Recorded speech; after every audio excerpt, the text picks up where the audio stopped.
guys, what's good? How are you all doing? So we just have another property developer live vlog. So today I'm going over to our renovation site, the Bungalow, and I'm gonna see all of the updates. I'm so excited. They've started painting the outside of the property and it should nearly be finished. Like, we are properly on the home stretch, so super excited about that. Like, yeah, it'll be so weird to have the project finished. It's just gone so quickly. So yeah, excited about that. And then also today, hopefully, fingers crossed, fingers crossed, I don't want to get my hopes up, but we are supposed to be refinancing today, finally, on the old office. Finally, like, when I tell you that this refinancing process has been long, it has been awful, but we'll get more into it later. But yeah, guys, also please excuse the absolute state of my nails. Like, I know this is just unacceptable, but lockdown life. But yeah, I've got like a 45-minute drive over to the property and hopefully it's looking super good. I probably mentioned before that I am filming like a whole bungalow renovation, so you can see like the full thing like in one video as a whole process. So you'll only get like a little sneak peek today, but yeah, let's go. So guys, I have arrived on site and I am impressed with what I can see from the outside. So we have started painting the outside white and it just looks so gorgeous. Like, let me quickly turn it around. Look at this. It just looks so much better. So I'm not sure if I have got pictures of the outside. I probably have somewhere, to be fair, but basically the outside all used to be that yellow colour and now it's white, and I'm sorry, but giving me life, mate, giving me life. So I thought I'd talk to you about a little issue that we're actually having at the bungalow. So obviously we've noticed this like cracking in the store cupboard, which was a big concern because on the other side there's like a plot of land with trees, and we were kind of thinking, like, are the trees just like pushing into this wall, and are they gonna like push into the property basically and cause a massive drama? We ended up calling our solicitor to double check like whose responsibility that was, and our solicitor basically said it is the responsibility of the neighbour who's got the trees that are pushing in. So mum went round to the neighbour's house the other day and spoke to her, and the neighbour was like, yeah, I'm like aware of my trees causing an issue because they're causing an issue for next door as well. But yeah, it was a bit of a panic because obviously we were like, what are these trees going to come and do to our property? So yeah, but it's all good. But yeah, here's a little sneak peek of the second bedroom. This bedroom is like the furthest away from being finished, and the rest of it is looking a lot better. We've had the kitchen delivered now from Howden's. We've gone for a grey this time. So yeah, this is kind of like the open plan living space of the bungalow. Obviously the living room will be like over here, kitchen over there. So yeah, but it's looking good. Okay guys, so I'm with my mum now. So I thought today we could just come and talk about our refinancing drama. I mean, it's not the most exciting of topics, but I just thought, you know what, let me just keep it real for the people. Let me just keep it real for you lot. So okay, today it is the 19th of March and we started this refinancing process in July, and the money is only due to come in today. I mean, fingers crossed it does actually come in today. So, you know, it's been a very long process. Obviously, we've been trying to do this in the pandemic, which has just drawn it out even more. We had a down valuation. So it's been a lot, you know, it's been a lot. What? It has been a lot. What have you got to say about the refinance? The refinancing. The refinancing has been so painful, so painfully long. I know everybody's talking about this anyway, that everything's taking a long time. The valuers, don't even get me started on the valuers. I wish, the one thing I wish, there's a couple of things I wish we'd done differently. So the valuation, first of all, I wish we had gone elsewhere and gotten a different valuation, because the down valuation definitely was not justified. And I think if we'd perhaps pushed a little bit harder, we could have gone elsewhere, but it would have meant going to a different lender and restarting the process again. But that was the first thing. So the down valuation really had no basis. It was just how the valuer was feeling on the day, and trying to kind of throw his weight around, really, is kind of what happened. And that then happened sort of all the way through the process, like literally to the very end. So that's the first thing. And him sort of like throwing up requirements and stuff like that, just trying to prove his existence, basically. So that was the first one. And then also obviously the lender's requirements, because we were in the pandemic and all of those kinds of things, the lenders were being like ridiculously cautious anyway. So all of that meant that they needed more information. And then the final thing as well was all of the solicitors' requirements, even after we'd had the mortgage offer.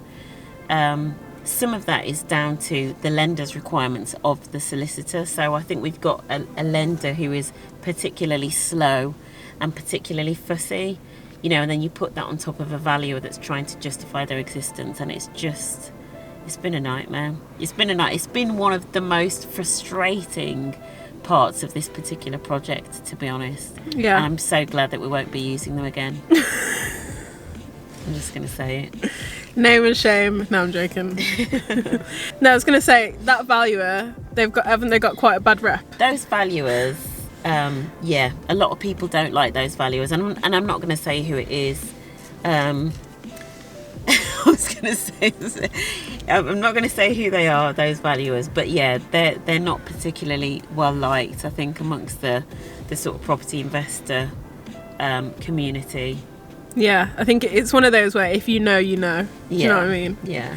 And, if you read a couple forums, you probably could find out, because a lot of people draw them out. Yeah. And some of it, and obviously there's also just the result of the times that we're in, the pandemic. So we'd already had one down valuation before on this property as a result of Brexit, which, when you stack up the figures now and you look back, even just in terms of that first down valuation, so we were buying a property for 125, it was down valued to 100, right? It was down valued to 100.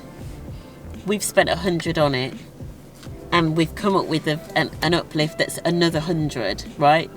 So that first down valuation was rubbish anyway, is just the reality. And even the end valuation was too low. So, but at the end of the day, valuers don't like being wrong, and they don't like going back and correcting work that they've done, because of reputation, whatever. It's just, the whole thing is a complete and utter farce. Right, I'm going to descend into rant territory, so I'm going to leave it there now. I'm going to bring it back. Suffice to say, if I just wind my neck in. Wind your neck in. Wind my neck in. It was, one of the most frustrating parts of the process. And it does add on to the financing costs. So one of the lessons I would say is you've got to be aware that, if your refinance drags on, that's going to be extra financing costs that you didn't have budgeted. We're quite lucky that we weren't on a bridge, because we would have fallen off that bridge and would have, potentially been in a bit of hot water. So that's the real implication. It does actually cost money when your refinance goes on for a lot longer. So I would say, when you're budgeting your finance costs, just bear that in, that at the moment it's taking forever to refinance. Yeah, shout out to our private investor. Yeah, shout out to our private investor. Yeah, so, apologies definitely to our mortgage broker, Edward, from Uplift Finance, who has been very patient with us and has had to put up with at least one or two or more stroppy phone calls from me, where I was very, very, very frustrated with the lender. So we have pretty much pulled out all of our money. Obviously now, because the property is fully tenanted, we have pulled out. So do you want me to do the numbers quickly or no? Guys, do you want her to do the numbers? Yeah. So the numbers. So we bought the property for 125, right? We spent 100 grand on it, and that was everything. So that was refurb costs of just over 80, and then all of the financing and the legal costs took it up to 100. So that comes up to 225 in total. That's the cost plus the refurb and financing. It was valued at 295, down valued clearly. It was valued at 295. We then got a 75% mortgage, which means that we've ended up with cash of about 222. So 222 against the 225 that's been put in, we've ended up leaving in 3 grand, which, given that it's fully tenanted and makes a profit of 2 grand a month, means we've pretty much taken all of our money out already. Yep. So that's the numbers. Yeah, so, you know, despite all of the drama, despite how long this has been drawn out, we have still pulled all of our money out of the old office. Even with that down valuation. I mean, yeah. It's a tough game, guys, you know, it's hard. You just really have to keep going, but if we can get through Brexit and a pandemic, then... It is hard, and on the numbers as well. So part of the reason, so if you've been watching any of Leah's vlogs about us trying to find our next property, part of the reason we struggle to find our next property is because we like a good deal. We like a good deal. You know, we've now got an 8-bed, 8-bathroom property where the average rent per room is over £500, and you know that cost us 125 to buy and 100 to do up, and that's why when it comes to finding our next property, we kind of really struggle because we're used to getting really good deals. So that's one of our challenges. But I would say, especially, you know, we're currently in a seller's market, so everything is priced really high. And I would just sort of still say, really do your due diligence and make sure the numbers stack for you. Don't become a motivated buyer. Don't go buying when the price is too high. Is my advice. Definitely. So, yeah, guys, that's the refinancing drama of the old office. Do you know what? I just wish that a valuer would come and put some respect on the old office. Like, that property is 10 out of 10. Just wish that they would love it as much as I do. And for those people that have asked, was it a bricks and mortar valuation or was it a commercial valuation? It was a commercial valuation, but the valuer downgraded the rents that we were achieving to try to pull them back down to market levels, even though the property was already fully tenanted. So yeah, so even with a commercial valuation, you are not guaranteed to get a decent valuation. No, how long has the old office been going on? We viewed it in July 2019. Did we? We completed in December 2019. Yeah, so we viewed it in July 2019. Okay. So imagine, guys, this to come from the stage of viewing to refinancing. What's that like? To be fair though, it's not bad. It's not a bad time scale for the size of project. No, but I mean even just to set like expectations of how long it, do you know what I mean? How long something could take. For us, with our commercial deals, because we've often been going for planning as well, even though the offers haven't been conditional on planning, so they haven't been subject to planning, our deals have typically taken about 6 months to go through on average. And then the refurbs have taken typically 5-6 months to get completed. Yeah. And then obviously then this one, the refinance, took 9 months. Yeah, I mean, I guess what I'm trying to say is this isn't some quick process of like, oh, you just buy and refurb and refinance and wait. Like, it takes time, guys. Like, it's not get rich quick, and it's not passive. Yeah. Next time you see a post and it looks as if you can get rich quick and that property is something you can get into really quickly, just, you know, remember this chat in the car. Anyway, we're gonna go now because we're hungry, but yeah, I'm vlogging tomorrow as well. We're going on 2 viewings. I'm not even hopeful about these viewings. I'm not going anywhere though. Okay guys, so it's literally been like 5 minutes since we last spoke to you, and in that time the solicitor called and said that she doesn't know if we can complete on the refinance today or not, so it still might not even be today, guys. Who knows? I just can't even deal. Hello guys, so it's a new day. Today it's Saturday and we are going on a couple of viewings. So the first property we are going to view is like a few properties together kind of thing. And what we're thinking potentially for this one is we're going to basically see if we can like knock through the back of the property to make it one property to create like a big 12-bed HMO situation. But yeah, we just need to go and see what is good today. How are you feeling about the viewing? I've got a funny feeling that there will be a lot of interest, and so I think the price is going to be a factor. Yeah, also this one's on for auction, isn't it? Yeah. Yeah, I mean if you saw the last auction video that we did, yeah, we're not thrilled that it's on for auction. Yeah. So we'll see. We'll let you guys know how it goes. I'll see if I can like add any little footage in there. But yeah.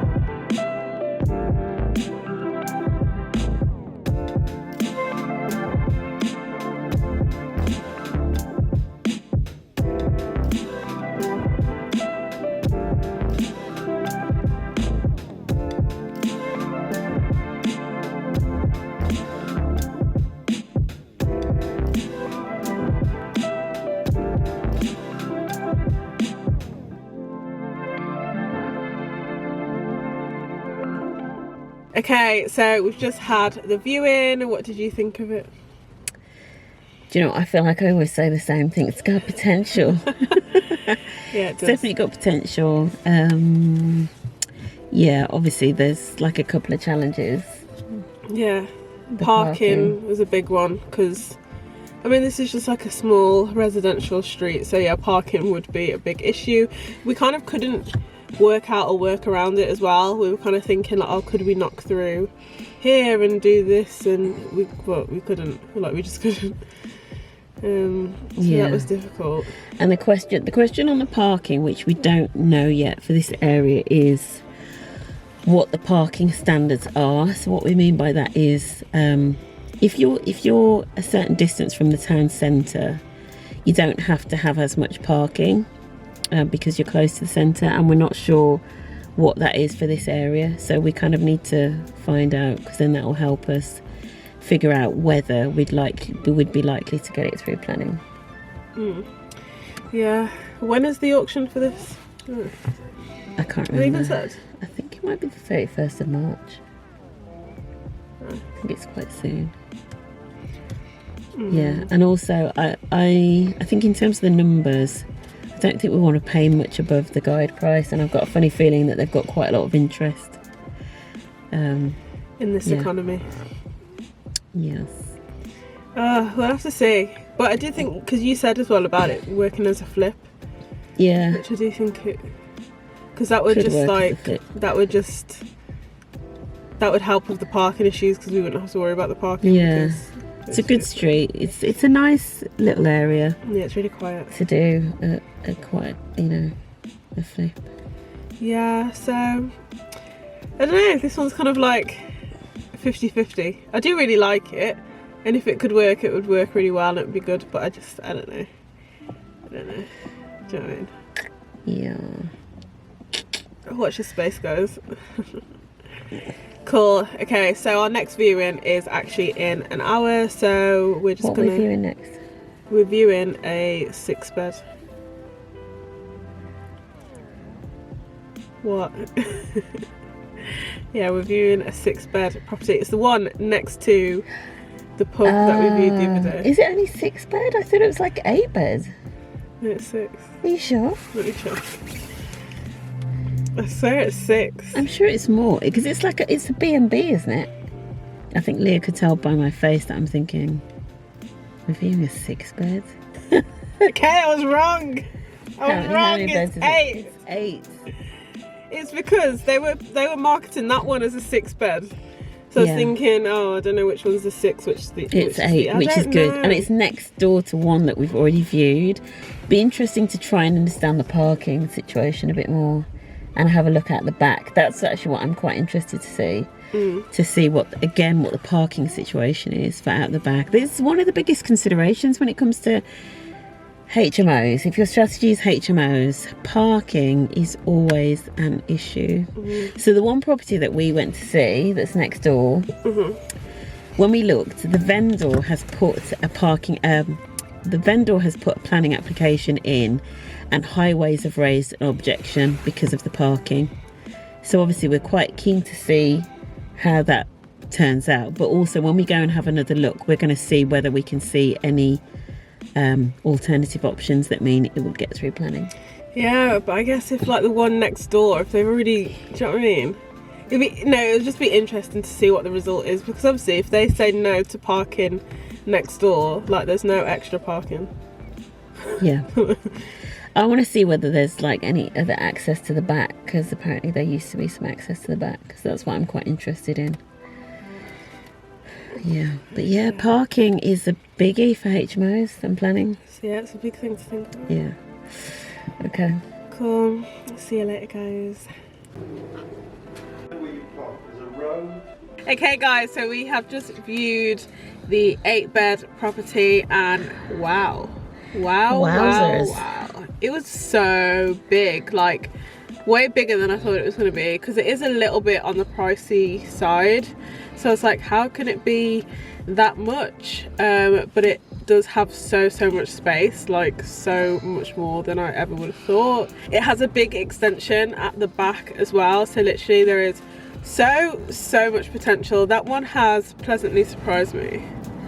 How do you Definitely. feel? Oh yeah, and major key thing, it had parking at the back. So in this town, like as we've been driving around, it's almost like there's no parking anywhere, like there's just cars everywhere, like there's nowhere to park.